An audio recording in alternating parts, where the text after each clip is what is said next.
नमस्कार साथियों, आज हम बात करने वाले हैं एक ऐसी शख्सियत की जिसने अकेले ही पूरी अंग्रेजी हुकूमत के दांत खट्टे कर दिए थे। आज़ाद हिंद फौज का गठन करके पहली बार अंग्रेजों के सामने एक व्यवस्थित ताकत खड़ी करी थी। भेष बदलने में माहिर, जिन्हें अंग्रेज कभी पकड़ नहीं पाए, हर भारतीय के दिल में बसने वाले अंग्रेजी हुकूमत के सबसे बड़े दुश्मन, हम बात कर रहे हैं नेताजी सुभाष चंद्र बोस की। बहनों और भाइयों, हमने जो आज़ादी की लड़ाई छेड़ रखी है उसे तब तक जारी रखना होगा जब तक हमें मुकम्मल आज़ादी हासिल न हो। दुनिया में शायद ही ऐसा कोई व्यक्ति होगा जिसकी मौत को लेकर इतने सवाल खड़े किए गए हैं। जैसे कि कुछ लोगों का ये कहना है कि नेताजी प्लेन क्रैश में नहीं मारे गए थे, बल्कि 1946 के आसपास स्टालिन द्वारा रशिया में मारे गए थे। या फिर कुछ लोगों का ये भी कहना है कि नेताजी रशिया में भी नहीं मारे गए थे, बल्कि भारत में उत्तर प्रदेश के फैजाबाद जिले में गुमनामी बाबा बनकर 1985 तक रहे।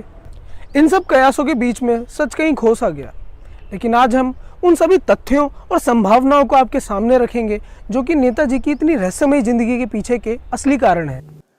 नेताजी की जिंदगी के विवादित पक्ष की शुरुआत तब होती है जब सन 1940 में अंग्रेज उन्हें हाउस अरेस्ट या नजरबंद कर देते हैं, लेकिन नेताजी किसी तरह से भेष बदलकर वहां से भागने में कामयाब हो जाते हैं। अंग्रेजों को झांसा देकर पहले वे अफगानिस्तान, उसके बाद मॉस्को और फिर रोम होते हुए बर्लिन पहुंचे और फिर नाजी जर्मनी की भूमि पर उदय हुआ भारत की आजादी के लिए लड़ने वाले इस अभूतपूर्व सितारे का हिटलर और उनके बड़े अफसर नेताजी के मुरीद हो चुके थे। राजा महेंद्र प्रताप द्वारा कराई गई हिटलर और नेताजी की मुलाकात एक ऐतिहासिक घटना थी, जिसमें नेताजी को हिटलर द्वारा एक ऐसा परामर्श मिला जिसकी वजह से नेताजी की ताकत कई गुना बढ़ने वाली थी।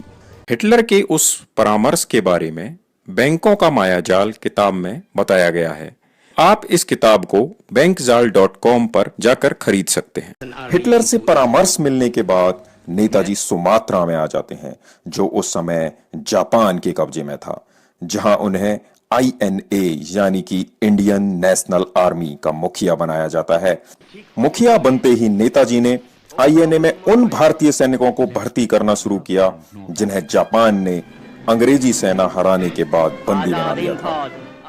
सेना इकट्ठी होते ही 21 अक्टूबर 1943 को नेताजी ने आजाद हिंद सरकार स्थापित कर दी, जिसे जर्मनी, जापान, इटली और अन्य 6 देशों की मान्यता मिल गई।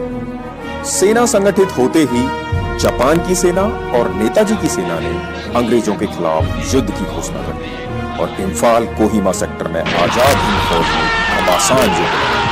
लेकिन अंग्रेजी सेना के सामने वह सेना बहुत छोटी थी और इसे हार का सामना करना पड़ा। इस घटना के बाद अंग्रेजी सेना ने जापान की सेना और नेताजी की सेना को खत्म कर दिया, लेकिन नेताजी ने हार स्वीकार नहीं की और वह वहां से भाग के मंचूरिया जाने का प्रयास कर रहे थे, ताकि बाद में सोवियत संघ के साथ मिलकर अंग्रेजों के खिलाफ लड़ाई लड़ी जा सके। लेकिन ताइवान के एक कथित प्लेन क्रैश मामले के बाद नेताजी लापता हो गए और उसके बाद सिलसिला शुरू हुआ कयास लगाने का। आज भारत में एक धड़ा ऐसा भी है जो कहता है कि नेताजी ताइवान में हुए प्लेन क्रैश में नहीं मारे गए थे, बल्कि वह रूस पहुंच गए थे और वहां से उन्होंने नेहरू को मदद के लिए फोन किया था, जिसके बाद नेहरू ने बिना देर किए ब्रिटेन के उस समय के प्रधानमंत्री क्लेमेंट एटली को एक गुप्त पत्र लिखा, जिसमें नेताजी के बारे में कहा गया है कि प्रिय श्रीमान एटली, मुझे अपने विश्वस्त सूत्रों से यह पता चला है कि आपके युद्ध अपराधी सुभाष चंद्र बोस को स्टालिन द्वारा रूस की सीमा में प्रवेश करने की अनुमति दे दी गई है। यह तो रूस की ओर से छल और विश्वासघात किया गया है, क्योंकि रूस ब्रिटेन और अमेरिका का एक मित्र राष्ट्र रहा है। कृपया इस विषय पर अपना ध्यान आकर्षित करें और जो आपको ठीक लगे वो करें।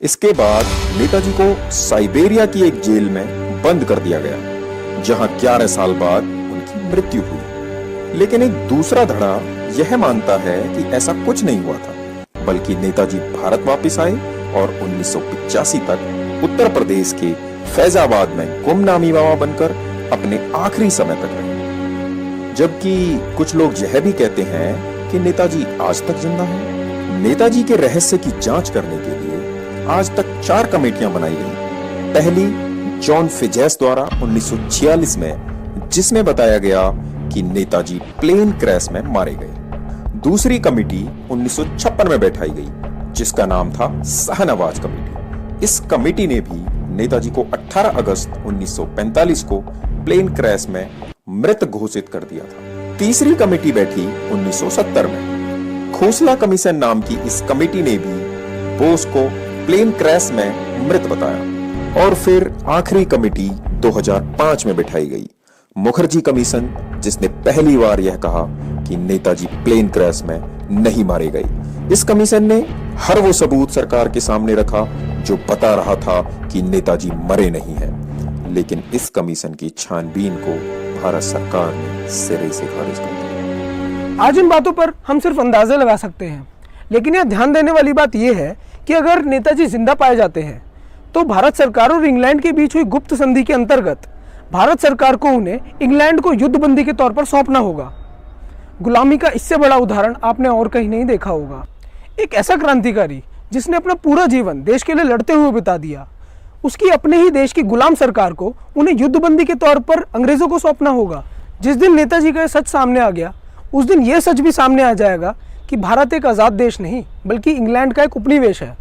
इस रहस्य को रहस्य ही रखना इस देश की सरकारों का परम उद्देश्य है। सरकारें इस सच को छुपाने के लिए लाखों करोड़ों रुपया देने तक को तैयार हैं, लेकिन इस सच को सामने लेके आना हमारा परम उद्देश्य है। नेताजी इस सच को जान गए थे कि सरकारें अपना पैसा खुद बना सकती हैं, और आगे आने वाली वीडियो में हम आपको ये बताएंगे कि ये पैसे बनने की पूरी व्यवस्था क्या होती है। इस वीडियो में आपने जो देखा वो नेताजी की जिंदगी का वो पहलू था जो या तो आपने कभी मीडिया में देखा होगा या फिर किसी के द्वारा सुना होगा। लेकिन इससे अगली वीडियो में हम नेताजी की उस सच्चाई से पर्दा उठाएंगे जो ना ही आपने कभी देखा होगा या फिर मीडिया द्वारा सुना होगा। हम आपको उन लोगों से मिलवाएंगे जो नेताजी की जिंदगी के काफ़ी करीब से जुड़े रहे। अगर आप चाहते हैं कि नेताजी का सच लोगों के सामने आए और देश अंग्रेज़ों की इस गुलामी से मुक्त हो, तो अपने व्हाट्सएप नंबर से इस नीचे दिए गए नंबर पर एक मिस कॉल ज़रूर दें। नमस्कार, जय हिंद।